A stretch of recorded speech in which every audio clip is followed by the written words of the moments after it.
It was 5:30 p.m. on April 1st, 2024, when 19-year-old Sade Robinson met 33-year-old Maxwell Anderson for a first date at the Twisted Fisherman restaurant in Milwaukee, Wisconsin. They would later go to a second location, Duke's on Water. By the next afternoon, April 2nd, a human leg, later identified as Sade's, would be discovered washed ashore along the Lake Michigan coast near Warnemont Park in Cudahy. This was just the beginning of a horrifying series of discoveries and a case that would leave a permanent scar on the city.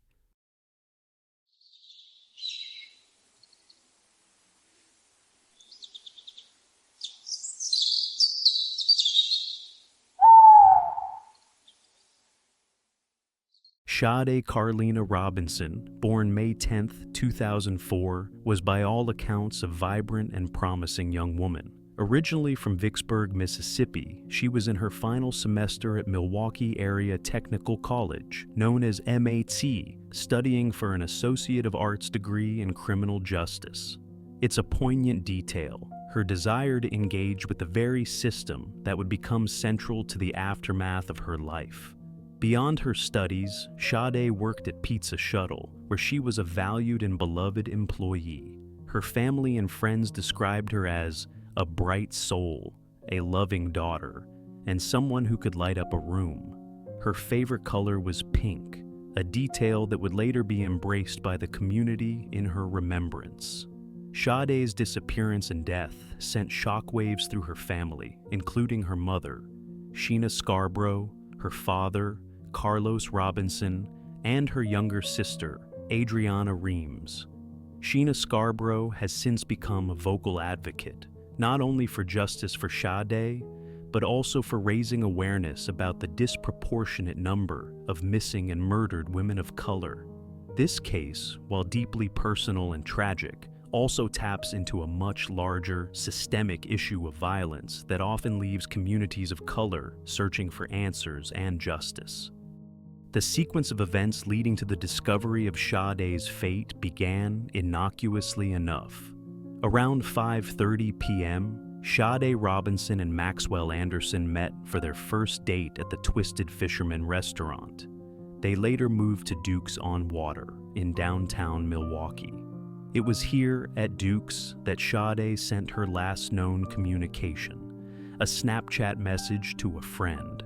After Duke's, the pair went to Anderson's residence on Milwaukee's South Side.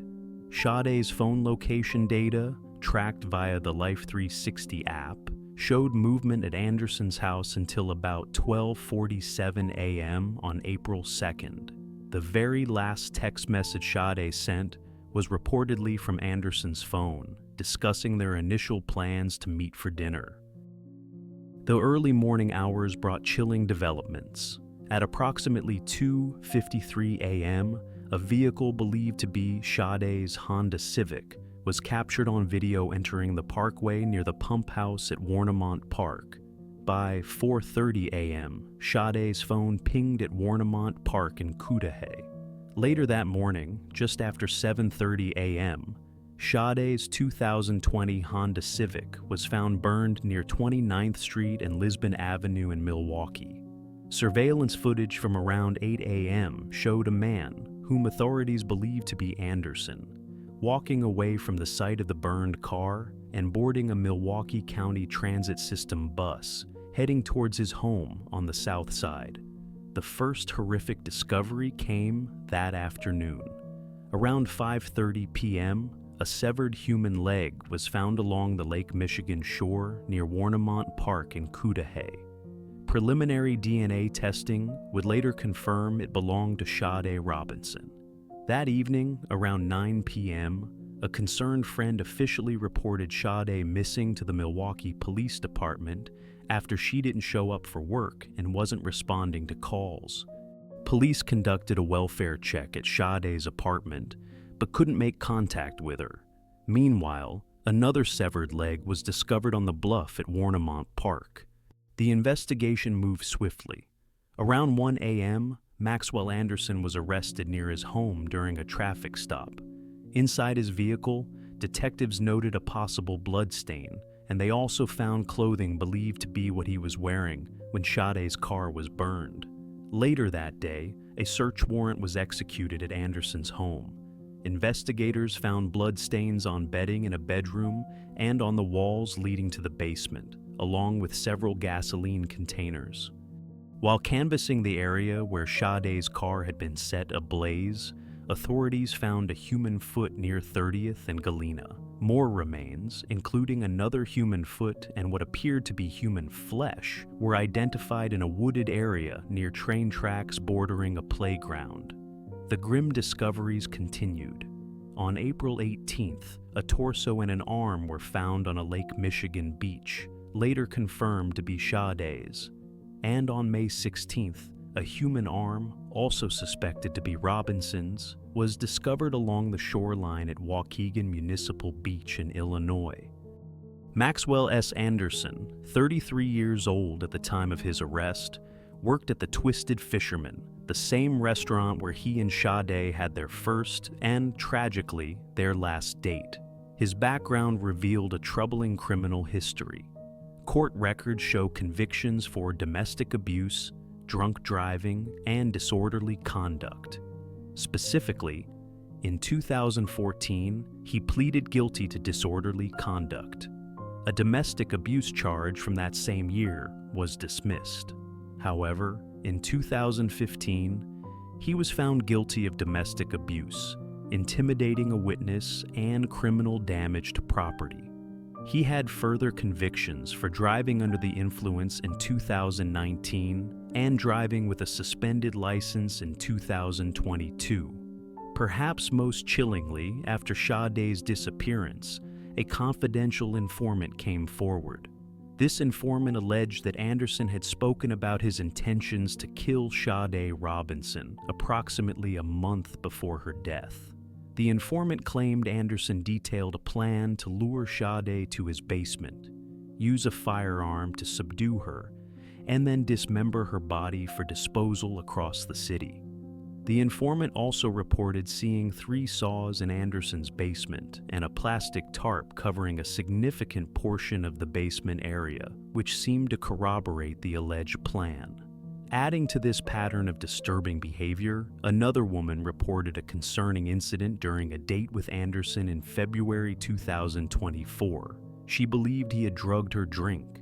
Investigators also found handwritten usernames and passwords in Anderson's home, stored in a folder labeled Dating, suggesting his continued use of dating platforms to meet people. Initial reports mentioned the discovery of blood on the walls and a sex dungeon in Anderson's basement. However, subsequent testing revealed that the blood found at Anderson's residence was not Sade Robinson's, and its origin remains unknown. The Milwaukee Police Department relied on a combination of modern technology and traditional detective work to quickly identify Maxwell Anderson as the primary suspect. Sade Robinson's cell phone location data from the Life 360 app was critical. It created a digital map of her movements, from the Twisted Fisherman to Duke's on Water, then to Anderson's home, and finally, ominously, to Warnemont Park, where her phone last pinged. Surveillance footage also played a significant role. Cameras captured Anderson and Robinson together at the Twisted Fisherman. Crucially, footage later showed a man, believed by investigators to be Anderson, walking away from Sade's burning Honda Civic and then boarding a city bus. The discovery of her burned car relatively close to Anderson's home further strengthened this connection. Witness accounts corroborated this. People reported seeing a man matching Anderson's description near the burning car and getting on a bus. The discovery of the first severed leg in Warnemont Park, the last known location of Sade's phone, provided a direct physical link to her disappearance and the unfolding horror. The confidential informant's detailed account of Anderson's alleged premeditated plan provided investigators with a potential motive and a disturbing insight into the possible planning of the crime. The bloodstains found on bedding and on walls leading to the basement in Anderson's home, along with the gasoline containers, were also key pieces of physical evidence. Maxwell Anderson was arrested on April 4, 2024. On April 12th, he was formally charged with first-degree intentional homicide, mutilating a corpse, and arson. His bail was set at a significant $5 million. On April 22nd, Anderson pleaded not guilty to all charges. During this hearing, prosecutors also made it clear that the blood found at Anderson's residence was not Sade's. The trial was initially scheduled for December 2024, but has since been delayed. Anderson's defense has indicated plans to present an alibi based on his phone records and had sought to have the arson charge tried separately, a request that the judge denied. The trial is now set to begin in May 2025. The defense also considered a change of venue motion, but the Robinson family's attorney requested that the trial remain in Milwaukee County. The impact on Sade's family has been immeasurable.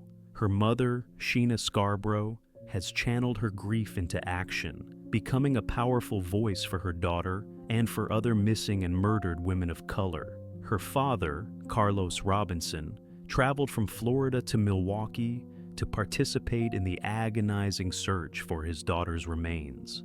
In a poignant moment, Sade's younger sister, Adriana Reams, accepted an honorary posthumous degree from MATC on Sade's behalf.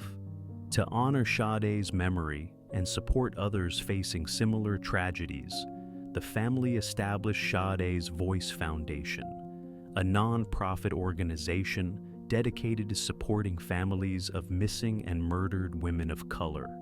In April 2025, Sade Robinson's family filed a civil lawsuit against Maxwell Anderson for wrongful death and emotional distress, also seeking proceeds from any sale of his home.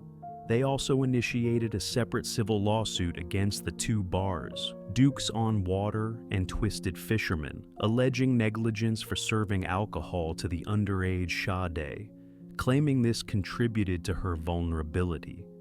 The community's response to Sade's death was immediate and profound. Makeshift memorials, adorned with pink items, her favorite color, sprang up at Maxwell Anderson's house and at Pizza Shuttle, her workplace. A Pink Out event transformed Anderson's front lawn into a sea of balloons, posters, flowers, and stuffed animals, a visual testament to the community's grief and solidarity. Even Anderson's father publicly expressed condolences to the Robinson family. In September 2024, a mural honoring Sade Robinson was painted near Pizza Shuttle, a lasting tribute to her life. A public memorial celebrating her life was held on May 10, 2024, which would have been her 20th birthday. However, the path to remembrance hasn't been without pain beyond the initial loss.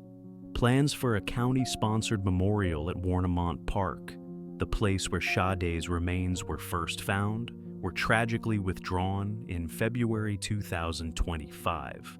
This decision came after the family was targeted by a barrage of racist emails, a sickening reminder of the prejudices that still exist. Despite this, the community rallied. A local restaurant owner organized fundraising events for a memorial and for Sade's Voice Foundation, demonstrating a collective desire to honor Sade and support her family's efforts. This case has, once again, cast a spotlight on the racial disparities often seen in how missing persons cases are handled, and the attention they receive, particularly concerning women of color. Sade's family and their supporters have been vocal about this, advocating for all victims to receive the same level of urgency and resources. 1 year after her disappearance, on April 2, 2025, Sade's family and supporters gathered for a memorial event. It was a moment to commemorate her life and to continue their advocacy for justice for all crime victims, especially for missing Black, brown, and Indigenous women and girls. The legal proceedings against Maxwell Anderson are ongoing, with the trial anticipated in May 2025. The wheels of justice turn, sometimes slowly, but for Sade Robinson's loved ones, the fight is not just about a conviction. It's about ensuring her story is not forgotten, that her voice continues to resonate. The mural near Pizza Shuttle serves as a vibrant, daily reminder of the bright soul that was lost.